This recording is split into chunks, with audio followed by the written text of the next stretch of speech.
औज़ुबिल्लाहिमिनश्शैतानिर्रजीम बिस्मिल्लाहिर्रहमानिर्रहीम। स्टूडेंट, आज जो हम स्टडी करेंगे वो टॉपिक रेक्टिफिकेशन होगा।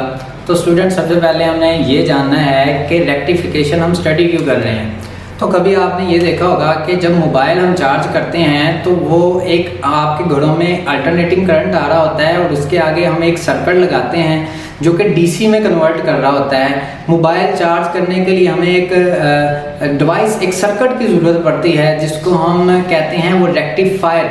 और जो फिनोमिना हम इस्तेमाल कर रहे होते हैं उसको हम कहते हैं वो रेक्टिफिकेशन। मकसद ये है कि इसके अंदर हम ये स्टडी करेंगे कि अल्टरनेटिंग करंट कैसे डीसी के अंदर कन्वर्ट होता है। तो सबसे पहले ये कि रेक्टिफिकेशन क्या है, इसकी डिफाइन क्या है। तो conversion of the AC to DC, यानी अल्टरनेटिंग करंट को डीसी में जो कन्वर्ट किया जाता है उसको हम कहते हैं कि रेक्टिफिकेशन। यहाँ स्टूडेंट ये बात याद रखनी है कि इसके अंदर 3 वर्ड इस्तेमाल होंगे जो अक्सर स्टूडेंट जो है कंफ्यूज होते हैं। एक है रेक्टिफिकेशन, एक है रेक्टिफायर और एक है रेक्टिफाई। ये देखें, एक रेक्टिफिकेशन है। रेक्टिफिकेशन वो होगा जो प्रोसेस हम इस्तेमाल कर रहे हैं। जैसे आप एम्पलीफिकेशन करते हैं, एम्पलीफिकेशन में क्या होता है कि सिग्नल जो है वो बढ़ जाता है।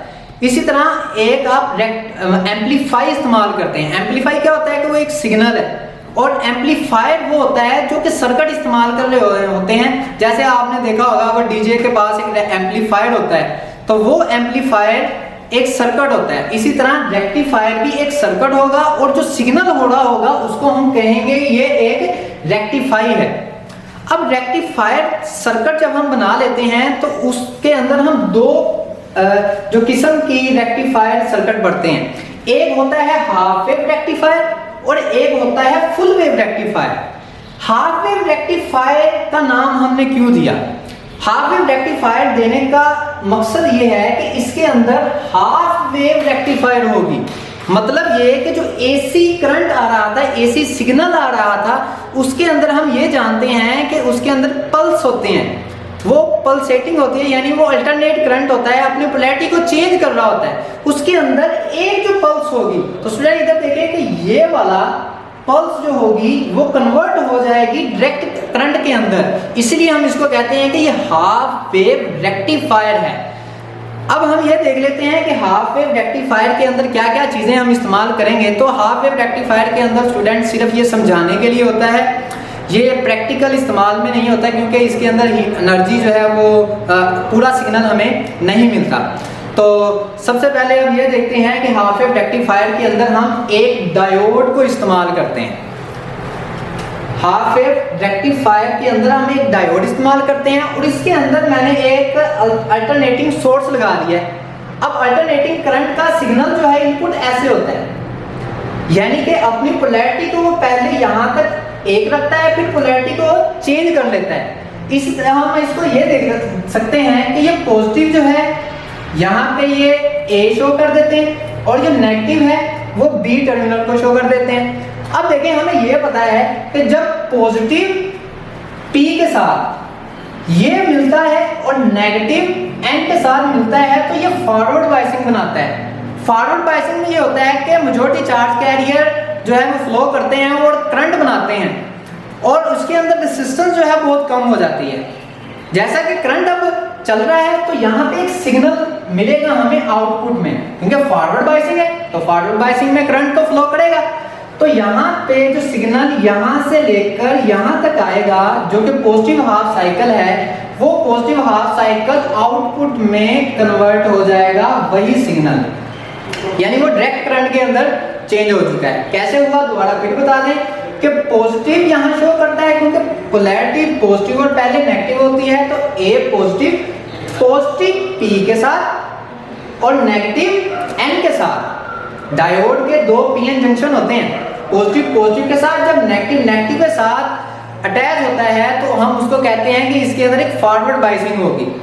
तो फॉरवर्ड बायसिंग में करंट फ्लो करता है। तो ये सब चीजें मैंने यहाँ लिख दी हैं कि 0 से, अब टाइम पीरियड यहाँ पे t है और t से हाफ जो है t/2 कह सकते हैं। तो यहाँ से यहाँ तक 0 से t/2 तक की हाफ पल्स बनती है। तो आप देखें कि 0 से t/2 में क्या हो रहा है कि A पॉजिटिव के साथ B नेगेटिव के साथ और ये P है और ये दोनों फॉरवर्ड बायसिंग बना रहे हैं। अब फॉरवर्ड बायसिंग है तो इसके अंदर रेजिस्टेंस बहुत कम होती है। अब ये वाला सर्किट तब था जब हम पॉजिटिव हाफ साइकिल ले रहे थे।